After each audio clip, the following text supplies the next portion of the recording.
अनंतनाग के मटन इलाके में वाक़ माता बर्ग शिखा मंदिर की बेहुरमती का एक शर्मनाक वाक़या सामने आया है। शरपसंदों ने मंदिर के अंदर मौजूद मूर्ति को भी नुकसान पहुंचाया। पुलिस ने इस जुर्म में केस दर्ज करके तहकीकात शुरू कर दी है। दूसरी जानिब बेहुरमती में मुलविस कसूरवारों के खिलाफ कार्रवाई करने का मुतालबा भी तेज हो गया है। ये हमारी जो यहाँ पर बर्ग शिखा भगवती थी, ये प्रकुट हमारे लिए हमारी जैसे ये देवी थी हमारे जो अनंतनाग डिस्ट्रिक्ट के होते थे, जिसमें ज्वाला देवी और बर्ग शिखा भगवती मानी जाती है। इसी पर अटैक करना ये दूसरा अटैक है और आज बहुत ही बुज़दिलाना और ख़तरनाक अटैक हुआ। इनको बख्शा नहीं जाएगा।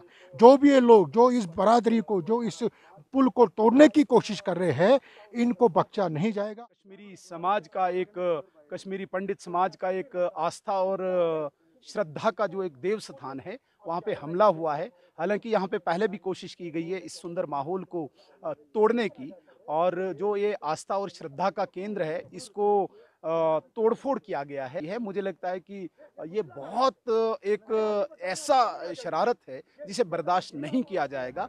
डीडीसी अनंतनाग और एसएसपी अनंतनाग ने मामले की मुनासिबत से मुताल्लिकीन को कम अज़ कम वक्त में तहकीकात मुकम्मल करने का हुक्म दिया है। वहीं डीआईजी जनूबी कश्मीर, एसएसपी अनंतनाग समेत दीगर अफसरान ने मंदिर का जायज़ा लिया और ज़रूरी मालूमात हासिल की।